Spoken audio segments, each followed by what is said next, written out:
My name is Evelyn Carter. I'm 83 years old, born and raised in a small farming town in Missouri. I spent most of my life giving love, giving time, giving money, and above all giving my son Michael everything I could manage. I used to believe that love, real, unconditional love, could never turn on you. That belief died the day my own son dug a grave in our backyard, pointed to it with a loaded shotgun by his side, and said, "Sign the will or be buried alive." The air was thick with the scent of freshly turned soil. The pit was about 6 feet deep. I should know. I watched him dig it. He didn't even try to hide it anymore. Not the madness in his eyes, not the entitlement in his voice, and not the greed in his soul. My hands trembled, but I didn't flinch. I looked him in the eye, the boy I once nursed through chicken pox and night terrors, and I said calmly, "You can bury my body, Michael, but you'll never bury my soul." His face twisted, unsure if he should be angry or afraid. For a second, I saw the little boy he used to be, scared of thunder, clinging to my dress. But it vanished, buried under the man who now threatened to end me for money. The paper was on the table behind him. A fake will he'd written, transferring everything, my land, my home, my savings, into his name. I didn't sign. And that's when he stepped closer to the edge of the grave, shovel in one hand, fury in the other. But before I tell you what happened next, you need to understand how we got here. Michael wasn't always like this. Or maybe he was, and I was just too blinded by love to see it. Let me take you back. Years before the grave, before the lies, before the venom in his voice. Let me tell you how a mother's love slowly turned into a weapon used against her. When Michael was born, I thought my life had just begun. His father, John, was a quiet man, a mechanic who believed in discipline and hard work. But cancer took him when Michael was just 8. After that, it was just the two of us. I worked double shifts at the textile mill and baked pies on the weekends for the local diner just to keep us afloat. I never complained. Seeing Michael smile was enough for me. But something changed as he grew. He started wanting more. Fancy shoes, video games, things I couldn't always afford. I'd save all year just to buy him a new bike for Christmas, but it was never enough. I told myself it was just a phase. It wasn't. In his teenage years, Michael got into fights. He'd lie, steal small amounts of money from my purse, then cry and swear he'd never do it again. And I always forgave him. Because that's what mothers do, right? We forgive. We hope. We pray. By the time he turned 30, I'd signed over power of attorney. Just for convenience, I told myself. He said it was so he could help with managing the bills and my appointments. First he did. But then he started isolating me. Telling friends I wasn't feeling well. Canceling church rides. Locking up my phone when I wasn't using it responsibly. All in the name of love. The signs were there, but I kept ignoring them. Even when he stopped letting me handle cash. Even when he started intercepting my mail. Even when I saw that he had ordered checks in both our names and used them freely. "It's all family, Mom. It's all going to me someday anyway," he'd say with a smile that didn't quite reach his eyes. He'd bring his friends over. Rough-looking men who laughed too loud and drank too much. They'd eat my food, mock my old age, and whisper when I left the room. Once I walked in on them counting something. A lot of it. When I asked what it was, Michael just said, "None of your business." But I still cooked for him. I still folded his laundry. I still left the porch light on for him whenever he stayed out late. Then came the day he brought home the documents. Legal-looking pages. "Just standard paperwork," he said. "Updating the will, Mom. Nothing major. Just sign here, and I'll take care of everything." I read the first paragraph and felt my throat tighten. It declared I was of unsound mind. That I'd voluntarily relinquished all assets to him. That if I died or went missing, Michael would assume ownership of the entire estate. I asked him why he wrote that. His answer: "Because you're old. And old people don't always make smart decisions." That was the first time I slapped him since he was 12. His eyes went cold. He didn't shout. He just stared at me. That was the night he unplugged the phone and locked my bedroom door from the outside. He didn't speak to me for 2 days. When he finally did, he acted like nothing happened. Brought me tea. Sat with me on the porch. Played my favorite gospel music. But I didn't drink the tea. That same week, I overheard him on the phone saying, "It'll be fast. I just need her signature." Or, well, froze. I felt like I was floating above my own body, watching a horror movie that just wouldn't stop. And then the grave appeared. He dug it right next to the oak tree his father planted. Said he was working on a gardening project. I watched him from the window. He'd dig, look over his shoulder and smile. That morning he woke me up early. Told me we were going outside for a talk. I followed, praying I was wrong about what I suspected. But then he pointed to the grave and asked for my signature. Now you understand why I didn't flinch. Why I refused to give him the satisfaction. Why I'd rather be buried in that soil than sign away my dignity. But I had one thing Michael didn't know about. I wasn't as alone as he thought.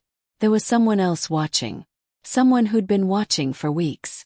And as Michael raised his voice and stepped closer to the edge, that person took one quiet step forward behind him.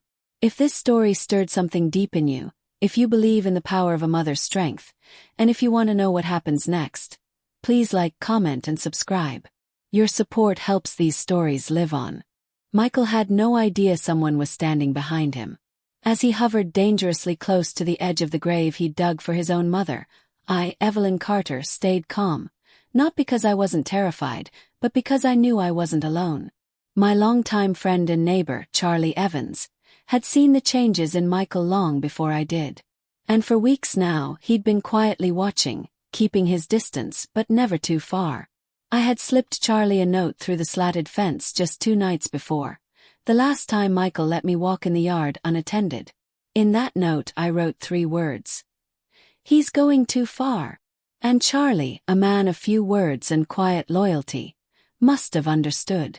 Now, just when Michael raised his voice and waved that forged will in my face, a familiar cough echoed from behind the bushes. Michael stiffened. Charlie stepped out slowly, a phone in one hand and something else, something small and shiny, in the other. "Michael," he said, "I've been recording for 10 minutes. Michael spun around. "What the hell are you doing here?" "I came to check on Evelyn," Charlie replied, calm as a Sunday sermon. "But it seems I came just in time." Michael's knuckles went white around the shovel. His eyes darted between me and Charlie. "She's senile," he snapped. "She's been saying crazy things for months." "Then maybe a judge should decide that," Charlie said, lifting the phone a little higher. Michael didn't move. For one terrible second I thought he might actually strike Charlie. But then he lowered the shovel and mumbled, "This isn't over." Then he ran. Just like that. My son, the boy I raised, the man who threatened to bury me alive, ran into the woods behind our house like a coward under the weight of truth.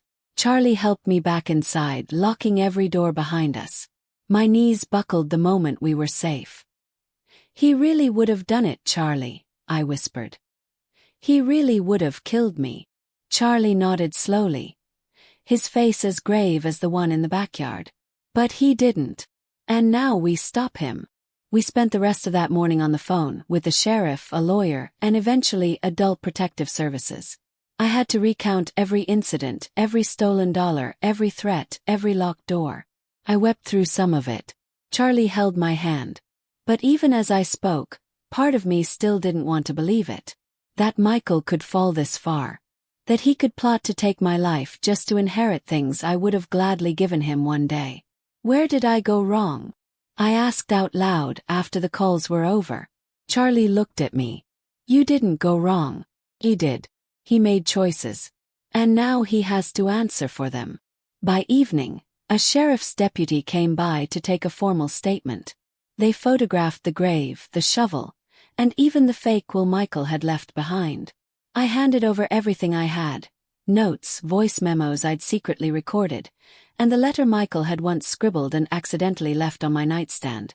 "She's worth more gone than alive." The deputy swallowed hard reading that one.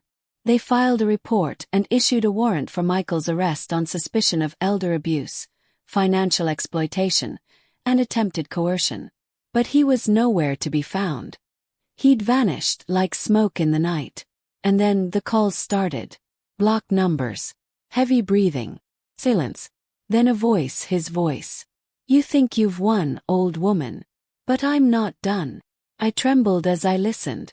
Charlie changed my number the next day. But the fear stayed. For weeks I couldn't sleep. Every creak in the floorboards made my heart leap. Every shadow out the window felt like him. I kept my walker close and my courage closer. Because I knew he might return. Desperation is a cruel thing. And Michael was drowning in it. One night, around 3 a.m., I woke to the smell of smoke. I stumbled down the hallway and found a small fire at the back door. A rag soaked in gasoline was burning just outside the screen. Someone had thrown it but misjudged the angle. The fire didn't spread. But the message was clear. He was back. Charlie insisted I stay with him after that. He had a guest room, cameras around his property, and a retired police dog named Duchess who slept by my bed every night. I was safe for the moment, but not at peace. In the safety of Charlie's home, I began piecing myself back together. Slowly, quietly. I went to therapy. I filed a restraining order. I worked with a financial advisor to lock every account, reclaim stolen funds, and remove Michael from everything, legally and irrevocably. I also began writing again. Journals, letters. Some to myself, some to Michael. Some I burned, some I kept. But one I published. An open letter in the local newspaper titled, "My son dug a grave for me, but I refused to fall in." The town buzzed. People stopped me at church and the market. Some cried. Others apologized for not seeing what I was going through. A few shared their own stories, of children who had turned bitter and cruel. I realized I wasn't alone. That grief has many forms, and betrayal by blood is the most silent kind. Then one sunny afternoon a package arrived. No return address. Inside. Photo of me. Taken from behind. At Charlie's house. Near the kitchen window. My heart pounded. On the back of the photo was a message in red ink. "Still watching." I dropped the picture. Charlie called the sheriff immediately. They increased patrols. They tracked the parcel. No fingerprints. But I knew.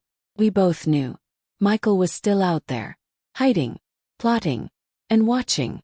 I sat in the armchair by the fire that night, holding Duchess close, staring at the flames. If he was going to come for me again, he'd find someone different waiting. Because I wasn't the same woman anymore. I was no longer the mother who made excuses, who covered her eyes and heart to protect a broken boy. I was Evelyn Carter, stronger, wiser, and ready. And the next time he knocked, I'd be the one holding the shovel. If this story stirred something in your soul, if you believe in rising from betrayal stronger than before, please like, comment, and subscribe. Your support keeps stories like this alive and gives voice to those still trapped in silence.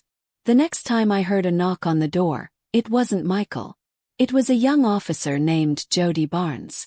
Fresh-faced, polite, with a notepad in her hand and concern in her eyes. She'd been assigned to my case as part of a new unit focused on elder abuse. "Mrs. Carter," she said gently, "we've had a development." Charlie stood beside me, his jaw tight. They'd found Michael's car. Abandoned. Deep in the woods, about 20 miles from the town line. Inside were fast food wrappers, a burnt-out phone, a hunting knife, and another fake will. This time with my name misspelled and a forged signature. Floppy. Desperate. But what chilled me most wasn't the knife or the forgeries. It was the page torn out of my old diary. My handwriting from when I was 26. Folded neatly inside the glove box like a keepsake. He had broken into my home long before the fire incident. And he'd been collecting pieces of me. "You have to go into protection," Officer Barnes said firmly. "We can't take chances anymore. He's escalating." But I shook my head. "I'm not hiding. He wants me to disappear. He wants me afraid. And I won't give him that." That evening, Charlie and I installed new locks, reinforced the windows, and made sure Duchess's training commands were sharp. I moved back into my home. Not because I wasn't scared, but because it was mine. Michael had already taken enough from me. I wouldn't give him my roof too. I started documenting everything. Every call. Every flicker of movement outside. Every anonymous letter left on my porch. One day, I found a photo of my late husband's grave with a black X drawn over it. Called the police. They dusted it for prints. Nothing. "He's smart," Barnes said. "Too smart for someone this broken." But broken things still leave cracks behind. And cracks make trails. Weeks passed. I refused to stop living. I still baked cornbread for the ladies at church. I still hosted Bible study in my garden. I still sang with the choir, even if my voice trembled through every verse. My story had made the local paper, then the regional one. People began sending letters, strangers, telling me how they'd survived sons like mine, daughters like mine, husbands like mine. One woman wrote, "He pushed me down the stairs, and I still made him breakfast the next morning. Thank you for making me see it wasn't love, it was survival. And I deserve better." I wept reading that one.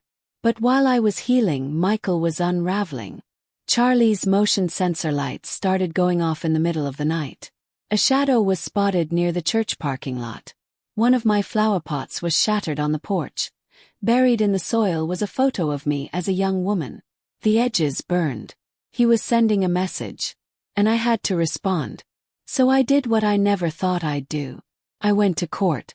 With Officer Barnes beside me and Charlie holding a stack of evidence, I filed a petition for full legal disownment. A rare move, but one that, with our proof, had merit. I revoked all power of attorney rights. I changed the deed on my home. I updated every security measure possible. It wasn't just legal. It was symbolic. I was telling the world, and him, that I had cut the last string. The courtroom was nearly empty when we stood before the judge. But when the ruling came down, I swear I heard something inside me finally exhale. That night, I slept through the evening without waking up once. Until 5:12 a.m. A loud bang on the back door. Duchess barked so violently it shook the walls. I sat up in bed, heart hammering. Charlie grabbed his flashlight and his bat. But when we rushed outside, nothing. No footprints. No car engine. Just a slip of paper taped to the glass. 4 words, scribbled in a rush. "I'm inside your head." It took everything I had not to scream. I called Barnes. She increased patrols again, brought in someone from the state. But Michael was still invisible, like a ghost in my bloodline. And then 1 week later came the call. They found him. Or rather, he found someone else. Michael had been hiding in a trailer park 2 counties away, using an alias, renting a room in cash, and working under the table at a scrapyard. But one night, in a drunken rage, he assaulted another elderly woman, his landlady. He fought back, bit his hand so hard he bled. The police arrested him within minutes. He was taken in, booked, and finally put behind bars. The sheriff himself drove to my home to deliver the news. "He's being charged with multiple counts," he said. "Not just for what he did to her, but what he did to you. We're finally building the full case." I broke down crying. Not because I was relieved, but because I finally stopped holding my breath. I had survived. The fear, the betrayal, the near-death, the years of subtle manipulation and cruelty. I had lived through it all. But this wasn't the end. Michael had one more card to play. From jail he requested a meeting with me. To talk. To make amends. To explain. I should have said no. I should have let him rot. But something inside me, some twisted sense of motherhood maybe, wanted to look him in the eye one last time. So I agreed. Supervised. Guarded. In the visitation room. And the moment I stepped in, I saw him. Disheveled, thinner, eyes darker than I remembered. And I saw it again. Not the boy I raised, but the man I survived. He leaned forward and whispered through the glass. "You think this is over?" Then he smiled. and mouthed 2 more words. Not yet. If you're still with me, dear viewer, if you feel the weight of my journey and the fear in that smile, don't walk away now. Like, comment, and subscribe to hear what happened next. The fight wasn't over, and what came after changed everything. I stared at him through that thick glass window, but it wasn't my son sitting there anymore. It was a stranger. A shadow of the child I once rocked to sleep on my chest. His smile wasn't soft. It was twisted, like he enjoyed every second of my fear. And those 2 words, "not yet," echoed louder than any threat he'd ever spoken. The guard beside me leaned closer. "You okay, ma'am?" I nodded, even though my hands had gone cold. Michael leaned back in his chair, arms folded, eyes drilling into me like I was prey. "You think they're going to keep me locked away forever, Mama?" he said, barely moving his lips. "You think this changes anything?"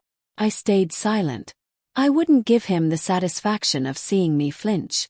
"I have friends," he said. "People who owe me. People who don't like cops or judges or nosy neighbors." My heart squeezed at the mention of friends. Michael had fallen into a dark world.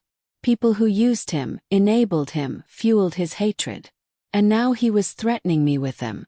"I raised you better than this," I said, voice trembling but steady. "I prayed over your crib. I read you scripture every night." He laughed, sharp, bitter. "And look where it got us. You always thought you were so holy, so perfect. But you're not. You're just an old woman with too much land, too much pride, and not enough sense to know when to let go." "I let go," I whispered. "The day you dug that grave." His face went still. I stood up and nodded to the guard. "We're done here." As I walked out of that room, I felt the weight of 83 years pressing against my spine. But I held my head high. Michael might still be playing games, but I wasn't the same woman who sat helpless in that living room weeks ago. I had learned. I had hardened. But I'd also awakened something far more dangerous than his threats. My will to fight. When I returned home, Charlie was waiting on the porch with Duchess and 2 cups of tea. "How was it?" he asked.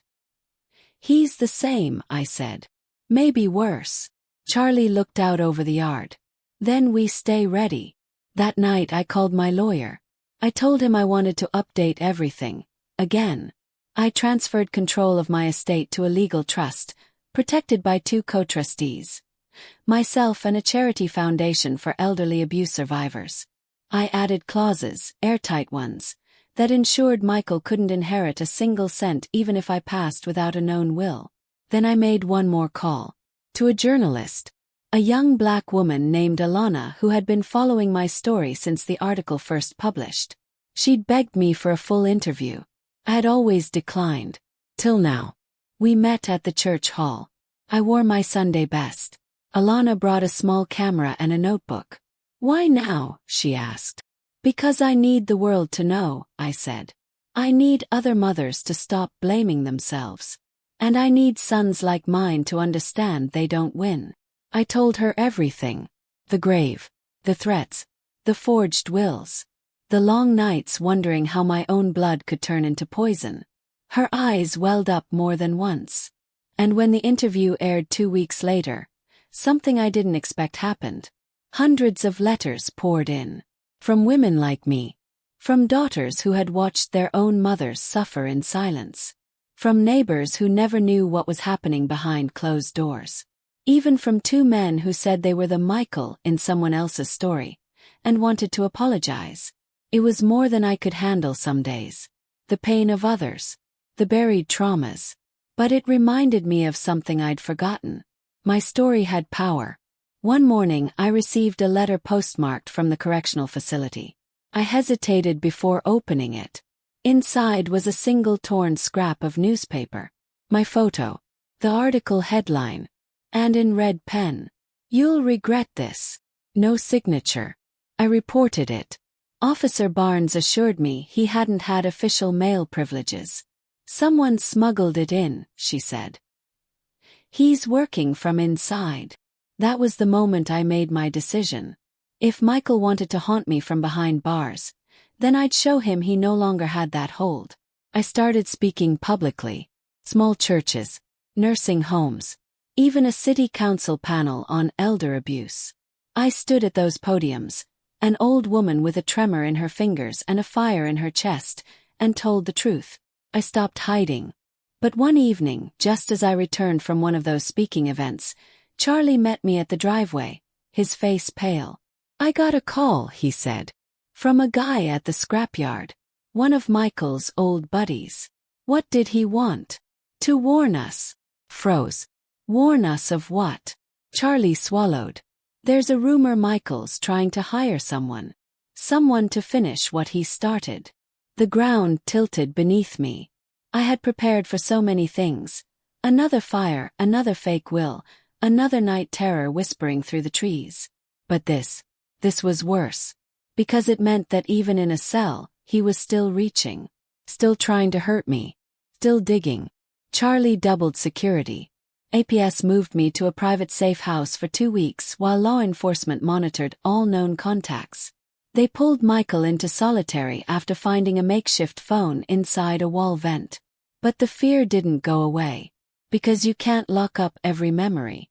And in the silence of that safe house, staring out a window covered in bulletproof mesh, I realized something chilling. Michael didn't just want my home. He wanted control of my ending. He wanted to be the last word in my story. And I couldn't let that happen. So I decided, if he wanted the final chapter, I would write it myself. If this story lit something inside you, if you believe we don't have to let darkness write the end of our lives, please like, comment, and subscribe. Because the story's not over. And next, we start the war he never saw coming. I picked up my pen the very next morning. If Michael wanted to shape the end of my life, he was gonna have to read about it in a book. My book. I wasn't just going to survive. I was going to tell every single detail. Loudly. Permanently. Publicly. I started with the day he brought me tea laced with crushed sleeping pills. Then I wrote about the time he ripped the phone cord from the wall when I tried to call my cousin. I wrote about every whispered threat. Every financial document he forged. Every time he slammed a door behind me and locked it from the outside like I was a prisoner in my own house. And with each word I felt something rise in me. Power. Not the kind you swing like a bat. But the kind you hold in your chest like firewood. Quiet, steady, and ready to burn when needed. Charlie helped me organize the pages. Alana the journalist offered to edit. "You've got more than a book here," she said. "You've got a weapon." And she was right. Because word got out. First, a few church ladies asked to read the drafts. Then someone at the community college invited me to speak. Before long, a small publisher from Kansas City reached out with an offer to print 1,000 advance copies of Buried But Not Broken, a mother's story. It all felt surreal.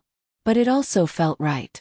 I may have been 83 years old with arthritis and a drawer full of pill bottles, but I still had something my son would never understand. Voice. While the book went into production, I returned home under tighter security. Officer Barnes arranged drive-by patrols every 3 hours. Duchess stayed by my bed like a soldier. Charlie even set up cameras connected to his phone. But Michael still slithered in like smoke. 2 days before the book's launch, someone broke into my mailbox.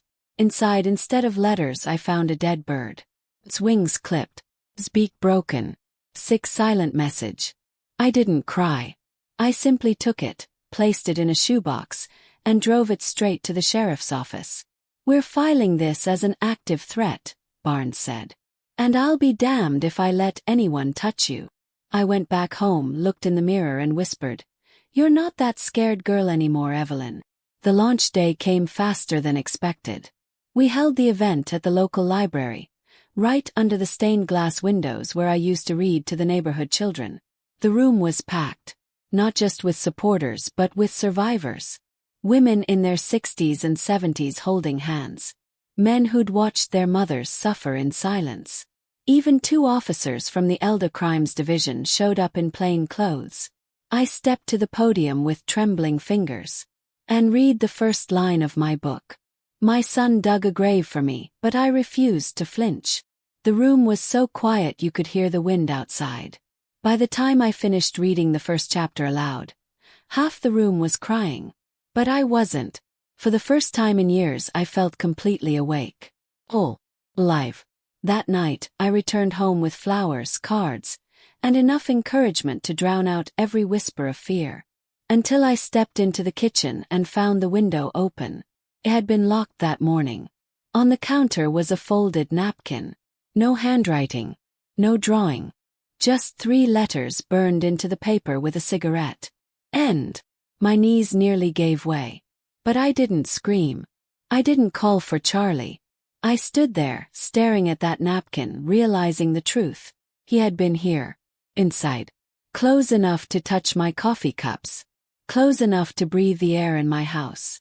The thought made my skin crawl. Charlie called the sheriff again.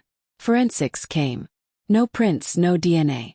It's psychological warfare, Barnes said. He's pushing you. But what for? Asked. He's already lost. The will is void. I've gone public. The world knows the truth. That's just it, she replied. He's not trying to win. He's trying to break you.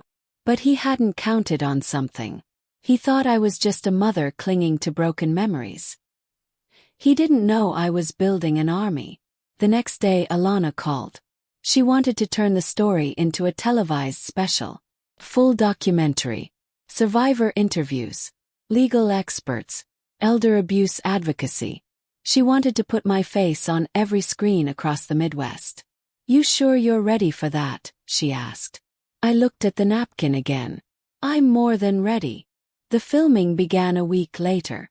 Every day, I sat in front of a camera with makeup on my face and a microphone clipped to my sweater, telling the world that no matter how deep the grave was, my soul had climbed out of it. But the closer we got to the air date, the darker things became. One of the cameramen received a threatening voicemail. Alana's car tires were slashed outside her hotel. Charlie's barn was vandalized. His livestock scattered in the night. Each act had Michael's fingerprints all over it. Even if legally we couldn't prove it. And then, the night before the documentary premiere, I received a video message. Sent from an anonymous number. It showed a dark figure digging in the woods. Digging deep. And then laying something inside the hole. The camera moved closer. It was a book. My book. Set on fire. Then buried. The caption read, "This time I'll finish it." Charlie grabbed the phone from me. That's it. We're pulling the launch. No, I said quietly. We're not pulling anything. I've spent too many years being quiet. But he's out there. Let him watch, I said. Let him know I'm not afraid. The next evening the documentary aired. Across TVs, phones, and tablets, my voice told the truth about what happened in our home. About what abuse looks like when it wears the face of someone you raised. About how silence is the coffin that buries victims before they die. That night, I received hundreds of messages. But one stood out. Single voicemail. From a scratchy line. I told you, the voice whispered. Not yet. If you're still here, if you've felt the cold breath of betrayal in your own life, don't let go now. Like, comment, and subscribe. Because in the next chapter, Evelyn Carter doesn't just survive. She turns the grave into a trap. They say old age weakens you. But they don't tell you that it also sharpens your memory. Especially when survival depends on it. That voicemail haunted me for days. Not yet. Like a curse echoing through my walls. But this time, instead of retreating into fear, I sharpened my focus. I sat by the fireplace, my spine stiff against the rocker, and said the words out loud. It's time to trap the predator. Charlie didn't argue. Not anymore. He saw what Michael was becoming. A cornered animal with nothing left but teeth and desperation. So what's the plan? He asked, leaning forward, eyes fierce behind his wire-rimmed glasses. I reached for the manila envelope I'd been hiding in the back of my cabinet. Inside, every letter Michael ever wrote me as a child. Notes from his school teachers. Old photos. And most importantly, a key. Not just any key. A backup to the storage unit his father used to rent before he passed away. Michael never knew about it. But John had hidden some of our most personal belongings there after the cancer diagnosis. In case we ever need a reset, he had told me one evening with shaking hands. Now that reset was calling. Charlie and I drove to the facility an hour out of town. The lock creaked open like a sigh held in for decades. Inside were dusty boxes, rusted shelves, and a sealed metal filing cabinet. We cracked it open with a crowbar, and what we found inside made Charlie mutter, "Well, I'll be damned." Bank statements, land surveys, handwritten contracts between John and a man I'd never heard of, Eugene Tuckwell, a retired oil driller who apparently paid John a leasing fee for mineral rights on our land back in 1982. But here's the twist. Those mineral rights were never claimed. And based on the updated maps pinned in the cabinet, they were now worth nearly $2 million. "Your son had no idea," Charlie whispered, turning over the yellowed papers. "He tried to kill you for property he didn't even understand." I sat down slowly on the edge of a wooden crate. Everything spun. Michael didn't know about the oil. But if this ever got out, he would definitely come back to finish what he started. So I did what any battle-hardened woman would do. I let it get out. Through Alana, I leaked a carefully worded follow-up story to the press. New value found in elder abuse case. Mineral rights may be key to estate drama. It wasn't a lie. But it was bait. And Michael took it. That night, the cameras on the north end of my property picked up movement. A hooded figure, flashlight in hand, walking toward the barn. He didn't break in this time. He didn't need to. He was scouting, watching, planning. Charlie and I stayed hidden, lights off, voices low. The sheriff was informed. Patrols were tightened. But I knew the real moment would come when he believed the house was unguarded. So I left town for 2 days. Alone. Or at least that's what the neighborhood thought. In truth, I was staying in a cabin owned by a retired police captain, Barnes' cousin, just 10 miles away, watching everything unfold via live stream from my own security feed. And on the second night, just past 2 a.m., it happened. Michael returned. This time, he broke the back window with a hammer, stepped in like he owned the place. He went straight for the study, where he assumed the oil paperwork was stored. But what he didn't know was, the moment he stepped onto the rug, he triggered the silent floor sensor Charlie installed just 48 hours earlier. And within 4 minutes, 6 officers surrounded the property.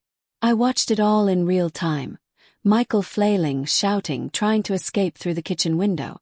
But they got him. Face down, cuffed, screaming, and still. He laughed. As they dragged him out of the house, he looked directly into the lens of one of my cameras and yelled, "You think this is justice? I'm justice. I deserve that land, that money, that name. I am your legacy." It sent a chill down my spine. But it also freed me. 'Cause now, we had it all. Footage, confession, intent, trespassing, attempted burglary, violation of protective orders. And worst of all, for him, attempted extortion tied to the newly revealed oil rights. Michael was done. This time they didn't just take him to the county jail. They booked him under federal watch. Because he'd crossed state lines when he fled the first time. Charlie drove me back to the house that morning. The sun had just risen. I stood at the broken window, the cool breeze brushing my face, and whispered, "You lost, baby. You buried yourself." And in that silence, I finally exhaled. I wasn't just surviving anymore. I had won. But I wasn't done. Not until the world knew the lesson. That silence helps abusers more than violence ever could. That blood doesn't give someone permission to own you. And that justice, it wears a rocking chair and a prayer cloth too. I started a foundation that same month. The Evelyn Carter Fund for Silent Survivors.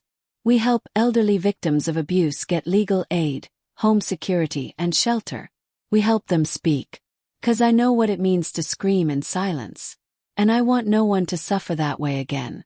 But just when I thought the storm had passed, a letter arrived. From federal prison. No return address. Inside. Single note. In block letters. You buried me once. I will climb out. I dropped it, heart thudding. Charlie rushed in. Read it. Then burned it in the fireplace. Let him scream from the dirt, he said. You're not scared anymore. And he was right. I wasn't. But I knew this wasn't the end.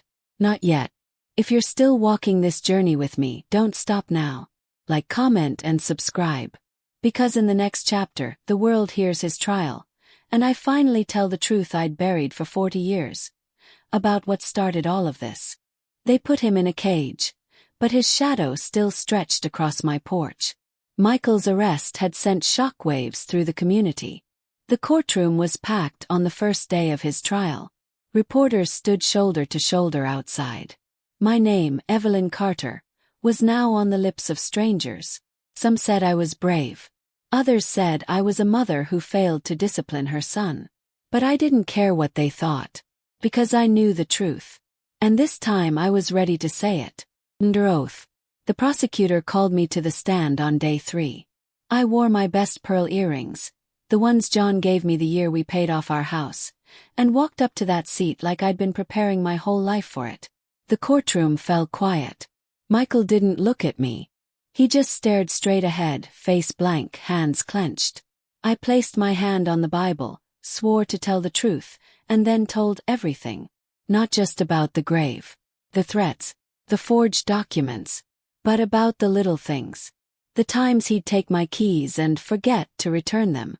How he'd log into my bank accounts and change the passwords. How he'd tell the neighbors I was senile so they'd stop calling or visiting.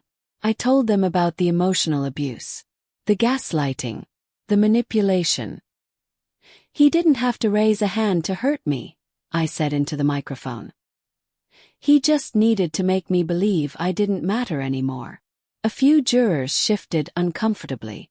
One woman, middle-aged, dark curls pulled back in a tight bun, had tears in her eyes. But I didn't stop there. Because I still had one more truth to tell. The one I'd buried deeper than all the rest. The one I'd never spoken aloud. The one that began before Michael even learned to speak. The judge gave me a long look. You understand this wasn't part of your written statement. I do, Your Honor, I said. But it's time. I turned to the jury and spoke slowly. When I was pregnant with Michael, my husband John, he didn't want a child. Murmurs rippled through the room. He said we couldn't afford it. That he wasn't ready. That I had to fix it. Said no. So he stopped talking to me for weeks. My voice trembled, but I kept going. When Michael was born, John changed. For the worse. He'd ignore the baby for days. When he did speak to him, it was to yell. To shame him. To call him soft. Weak. Pause. The air in the courtroom felt like glass. Fragile and heavy. I didn't protect Michael the way I should have.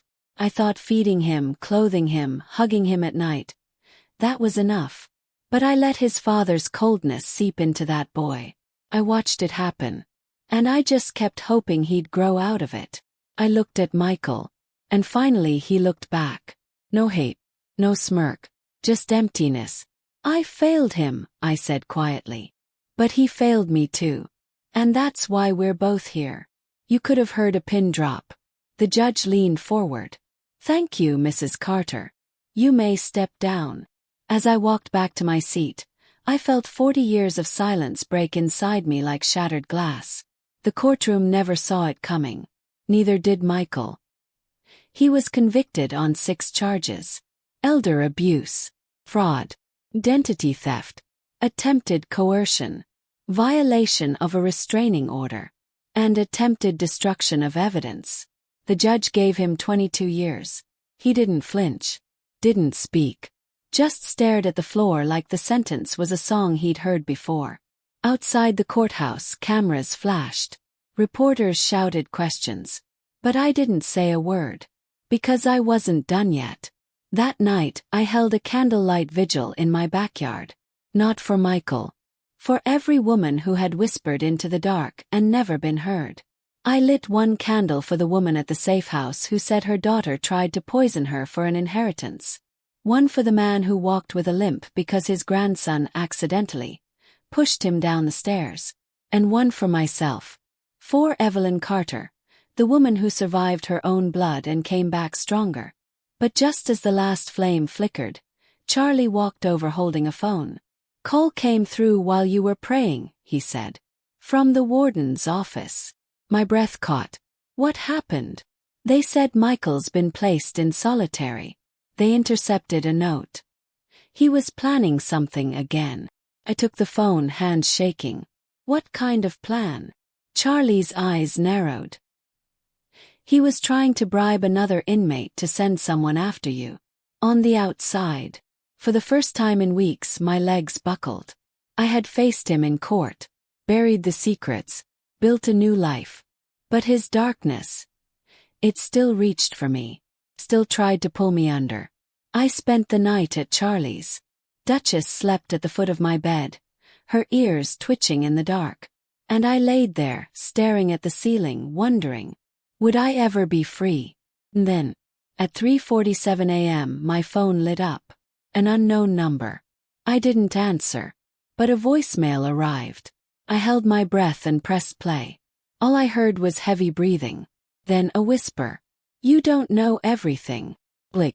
If you followed me this far, if you believe survival is more than breathing, it's speaking truth, then don't stop now. Like, comment, and subscribe. Because in Chapter 8, a secret from the past explodes. And I discover that Michael wasn't working alone. I didn't sleep after that voicemail. Those 4 words, "You don't know everything," spun like knives in my chest. They weren't just a threat. They were a warning. And for the first time since Michael's arrest, I realized something horrifying. He hadn't acted alone. That morning I played the message again. Over and over. I slowed it down. I held the phone against my chest, hoping somehow I'd recognize something. Anything, in the breath, the cadence, the rhythm. But it wasn't Michael's voice. It was familiar though. Too familiar. I called Officer Barnes. "I think someone else was helping him," I said. She sighed. "You're not the first to think that. We've had similar suspicions. But we couldn't prove it until now." She came to the house 30 minutes later, hair still wet from the rain, holding a file thicker than the family Bible. "You might want to sit for this." What she showed me changed everything. A list of transactions from a joint account I didn't know existed. It had my name on it, but the signature wasn't mine. The co-owner, Janice Holloway, my niece, my sister's only child. The same Janice who used to braid my hair when my hands got too stiff, who baked pies with me every Thanksgiving, who called me Mama Evelyn since the day she could talk. She had been helping Michael siphon money for nearly 6 years. Barnes pulled up bank footage. There was Janice, walking into a credit union 4 counties over, cashing checks from my savings. Smiling. My stomach dropped. "How, why, what does she even gain?" I stammered. "She was in on the land plan," Barnes said. "She and Michael had a deal. Once you signed over everything, he'd sell the land to a third party and split the proceeds." I couldn't breathe. Janice had spent Christmas in my home, held my hand when I cried about Michael's behavior, told me, "He just needs time, Auntie." She watched me unravel, and never said a word. Charlie walked in, his face turning pale as I relayed what Barnes had told me. "I trusted her," I whispered. "She slept in this house." Charlie clenched his fists. "And she stole from it." That afternoon I called Janice. She answered on the second ring, voice sweet as sugar. "Auntie." "Oh my goodness, I was just about to call." "Stop," I said. "You don't get to lie anymore." Silence. "You signed my name," I said. "Stole my money. Worked with Michael." Still silence. Then she said flatly, "You don't understand, he needed help. And you were just sitting on all that land, all that money. I thought it was fair." "Fair?" I said, voice trembling. "You watched me suffer. You watched him threaten me. You watched and did nothing." She didn't apologize. She just hung up. The police moved in that night. Arrested her outside her apartment. Turns out, she had moved $74,000 into an offshore account, bought a second car, and was planning a vacation to Greece using my retirement funds. I stood in the hallway, watching the rain hit the windows, wondering if it was all a nightmare. My son had tried to bury me alive. And now my niece had buried my trust. I called Alana the journalist. Told her everything. She drove 6 hours through a storm to sit at my kitchen table, holding a recorder with shaking hands.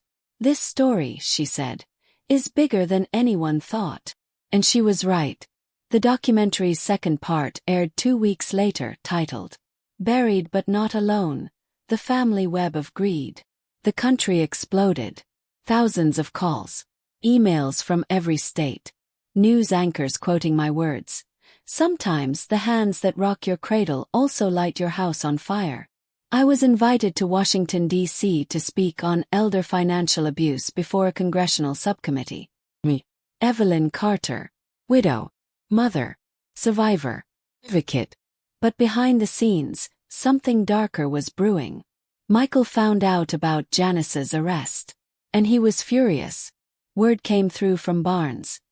He'd been caught screaming in the prison yard, punching a fence, shouting her name. "He's unraveling," she said. "Losing control." A week later I received a package in the mail. No return address. No postage stamp. Just a box wrapped in brown paper and sealed tight. Charlie insisted we call the police. They came with gloves and caution tape. Inside, Bible. My old family Bible. The one I'd kept in the living room for decades, before it went missing during the fire incident. And inside the cover, scrawled in blood-red ink, "You're no saint. Remember your sin." I dropped it. 'Cause I did have a secret. One I'd buried deeper than any grave Michael could have dug. A secret from long before he was born. One that I had locked in my chest so tightly. I started to believe it never happened. But it did. And now, somehow, he knew. It wasn't written in any will. It wasn't in the court records. Not even Charlie knew. But Michael had found it. And he was using it. Because back in 1963, when I was just 21, I made a choice that changed everything. A choice I thought no one would ever uncover. Till now. If you're still here, still holding on, still breathing with me through this storm, please like, comment, and subscribe. Because in next chapter, I reveal the secret that started it all. And you'll finally understand why Michael hated me enough to dig that grave. I was 21 years old. The year I buried my first secret. Before I met John Carter. Before I had Michael. Before the porch light and gospel hymns and pie baking defined me. I was just a scared girl named Evelyn May, living in her father's house on the edge of Dawson Creek. And I was pregnant. The man's name. Raymond West. A married man. Older. Respected in town. The local bank manager with perfect suits and a smile too quick to hide his sins. He promised me the world. Promised he'd leave his wife. Promised we'd run off to Chicago. That he'd get me a little apartment where I could sing jazz in the evenings and raise our child in peace. He kissed me behind the church one summer night. And 2 weeks later he disappeared. Left town. Left me. When the belly began to show, I told my father. He nearly broke a window from yelling. My mother cried in the corner and said I brought shame to the family. I was locked in my room for 2 months. They said I'd gone to visit cousins in Georgia. But in truth, I gave birth in silence, in a basement, to a baby boy I wasn't allowed to name. He was taken from me within the hour. Adopted out through a quiet church agency that didn't ask many questions. I never saw him again. I never told John about that baby. I never told Michael. I tried to believe that child had a better life. That someone loved him. That he was somewhere safe. But the guilt. It never left. And now, staring at that blood-red message in my family Bible. "You're no saint. Remember your sin." I knew. Michael had found out. That's what he meant when he said, "You don't know everything." He wasn't just digging for land or money. He was digging for legacy. And he'd found the cracks. I called Officer Barnes immediately. "I think I had another child," I said, voice barely above a whisper. And I think Michael knows. The line was silent. Another son? She finally asked. He nodded. From before. From before all of this. Barnes took a breath. We'll run background. Church records. Adoption leads. But if Michael knows, then someone else helped him dig it up. And there was only one person who ever heard that secret besides my parents, both now long gone. My sister. Janice's mother. My older sister, Lorraine. The same woman who had begged me to give the baby up. Who had held my hand as I labored in silence. Who'd whispered in my ear, "You'll thank us one day." I hadn't spoken to Lorraine in 10 years. A falling out after my husband's funeral, when she accused me of being too proud, too secretive. But now I had no choice. Called her. Her voice was cold. I wondered when you'd find me. Cut to the chase. Did you tell Michael? I didn't have to, she said. Janice did. My blood turned to ice. She found the old letters in my attic, Lorraine continued. One night after dinner, she confronted me. I thought she'd be furious, but she just laughed. Said, "So Mama Evelyn ain't so holy after all." I closed my eyes, pressing the phone to my temple. She gave them to Michael. Said he deserved to know the truth. Said it would make him understand you. She weaponized my pain, I whispered. She's my daughter, Lorraine said bitterly. But I barely recognize her anymore. She's cold, Evelyn. Just like your boy. The line went dead. I sat in my living room, surrounded by shadows and silence, and thought back to the boy I never held. Was he safe? Did he grow up loved? Was he alive? And then the biggest question of all hit me like thunder in the ribs. Had he been watching me all along? The next day I received a letter. Handwritten. Elegant cursive. Dear Evelyn, you don't know me, but I've known you my entire life. I've read every article, watched every video, and I've waited my whole life for this moment. Because I'm your firstborn, and I'm coming. Not for revenge, not for answers, but because I need you to know something. Before it's too late. Love, Marcus West. I dropped the letter. My hands shook so violently I could barely hold a teacup. Marcus, Raymond's last name. He knew. He had found me. And he was coming. Called Barnes. She went quiet when I read the letter. We'll run a background, she said. But Evelyn, if he's who he says he is, you might not be the only one he's contacted. I didn't sleep that night. The past was no longer buried. It had climbed out of the grave Michael dug, and was walking straight to my front door. If your heart is racing like mine, if you believe the past never stays buried, then don't miss the finale. Like, comment, and subscribe. Because in next chapter Marcus arrives, and I must face the child I gave away, and the truth that connects all three of us. The sky was heavy with clouds the morning Marcus arrived. I sat on the porch, sweater wrapped tight around my shoulders, hands trembling around a chipped teacup. Charlie stood nearby, silent but steady, as Duchess lay curled at my feet like she could sense something sacred was about to happen. Black sedan pulled into the driveway. He stepped out slowly. Broad shoulders. About 60, I guessed. Clean-shaven with sharp eyes and skin the color of sweet tea. He looked like Raymond, but softer. Kinder. Like the man Raymond could have been if he hadn't disappeared. He stood. Neither of us spoke for a long moment. Then he said, "Hello, Mama." Tears spilled from my eyes before I could stop them. My throat clenched. I tried to step forward, but my knees buckled. Charlie caught me. Marcus dropped his bag and ran up the steps. His arms around me before I even realized I was falling. For the first time in 60 years, I was in the arms of the baby they stole from me. And for the first time in all my life, felt complete. We sat in the living room, the same room where I had once clutched my stomach as contractions took hold, where I cried as they carried my child out the back door like a secret wrapped in shame. Marcus looked around, touched the corners of the picture frames, the threadbare couch cushions, the cross hanging on the wall. "I always imagined what your house looked like," he said. "How did you find me?" Yes. He took a deep breath. A year ago I took a DNA test. It linked me to Janice. She didn't know I was looking. I messaged her using a fake name. She responded. Gave me more than I asked for. I swallowed. Did she tell you everything? She told me about Michael. The grave. The will. The arrest. She said you were being punished for your lies. She hated me, I whispered. She envied you, he corrected. He pulled out a small box from his coat. And I brought something. From the woman who raised me. He opened it gently. Inside was a baby blanket. Faded pink. Fraying at the edges. She saved it, he said. Said it was the only thing the woman at the church left behind. Said she didn't know your name, only that you cried the whole time. I touched it with shaking fingers. That was the blanket I begged the nun to let me wrap him in.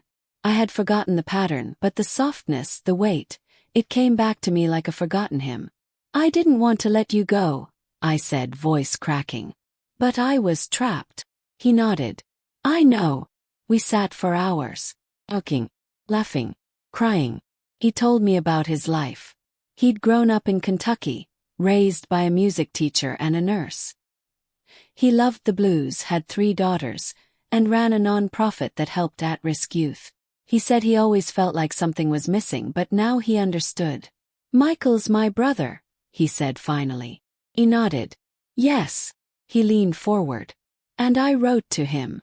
My heart stopped. Why? Because I needed him to know something. Marcus pulled out a copy of the letter he'd sent. I read it with trembling hands. Dear Michael, I am the son Evelyn gave away. Not because she didn't love me, but because she wasn't allowed to. I've watched you from afar. I've seen the pain you've caused her. And I want you to know this. She didn't choose me over you. And she never stopped loving you. But you let your hate consume you. You had the chance to be her redemption. And you threw it in her face. You tried to bury her alive. But she rose. And now she's not alone anymore. You lost brother. Not because she gave up on you, but because you gave up on yourself. Marcus West. I wiped my eyes. That letter was more grace than he ever gave me, I whispered. Marcus reached out. I needed him to know he didn't win. The next day we visited the prison. Charlie drove us. I hadn't planned to ever face Michael again. But with Marcus beside me, I felt something I hadn't felt in years. Balance. Michael looked thinner. Colder.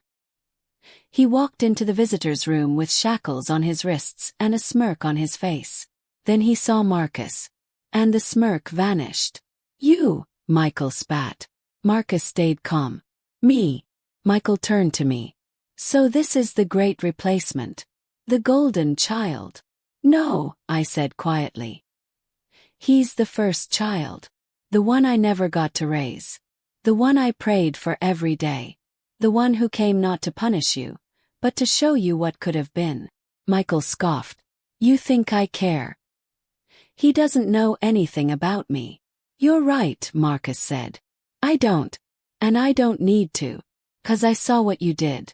And I'm not here for you. I'm here for her. Michael stood up, breathing heavy. You two deserve each other. I looked at him, my broken son. And for the first time in my life, I stopped begging for him to change. I hope you find peace, Michael, I said. But you won't find it in my suffering anymore. We left without another word. That night, Marcus lit a fire in the backyard. We sat side by side. He handed me the baby blanket again. Keep it. You earned it. I wrapped it around my shoulders, breathing in the scent of possibility. Michael would spend the next 20 years behind bars. Janice, 5. The land was safe. My story was out. And my voice finally was free. But what mattered most was the man sitting beside me. My first son. My second chance. My beginning and my full circle. I stood looking at the stars above us and whispered, I survived the grave. Now I'm planting a garden. If this story touched your heart, reminded you of the strength in truth, and showed you that no matter how dark it gets, you can still rise, please like, comment, and subscribe. Your voice matters. Your story matters. And you are never too old to reclaim your power.